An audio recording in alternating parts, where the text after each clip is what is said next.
सांगलीमध्ये महावियात विशाल पाटलांची बंडखोरी. काँग्रेस नेते विशाल पाटलांकडून अपक्ष उमेदवारी अर्ज दाखल. महावियाची डोकेदुखी वाढली.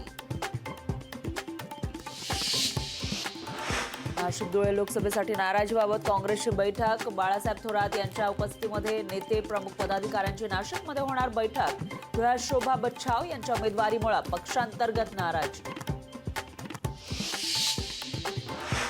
बारामतीमध्ये अजित पवार डबी उमेदवार असण्याची शक्यता. सुनेत्रा पवार यांच्यासह अजित पवारांच्या नावाने उमेदवारी अर्ज घेतल्याची जिल्हा प्रशासनाची माहिती. ऐनवेळी कुठलाही दगाफटका होऊ नये म्हणून महायुतीकडून खबरदारी. भारत के विकास के लिए गुजरात का विकास. गुजरातचा विकास झाला तर पर्यायाने देशाचाही विकास होईल. पंतप्रधानांच्या गुजरात केंद्रीय भूमिकेनं आश्चर्य. कोणत्या पक्षाला किती पैसे मिळाले हे इलेक्ट्रॉल बॉन्डमुळे कळलं. पंतप्रधान मोदींकडून इलेक्ट्रॉल बॉन्डचं समर्थन. भ्रष्टाचार उघड झाला म्हणून मोदी मुलाखत देऊ लागल्याचा राहुल गांधींचा टोला. धारावीमध्ये 18 आणि 19 एप्रिलला पाणी नाही. जलवाहिनीच्या कामामुळे पाणी पुरवठा बंद. पाणी जपून वापरण्याचं महापालिकेचं आवाहन.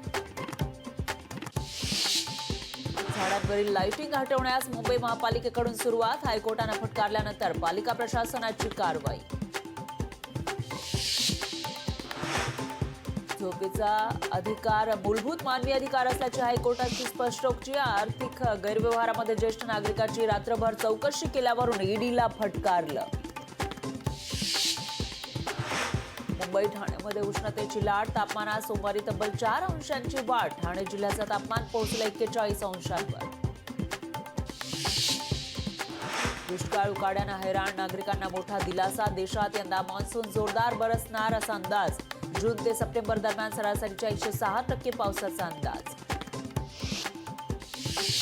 9 मे रोजी मुंबई विमानतळ बंद राहणार. सकाळी 11 ते संध्याकाळी 5 रनवे बंद. मान्सून पूर्व दुरुस्ती कामासाठी निर्णय.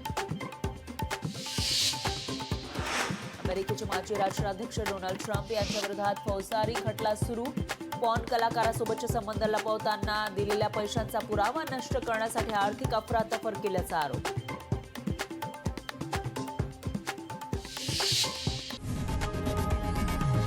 लोकशाही मराठी ऐका, पहा, जागरूक रहा.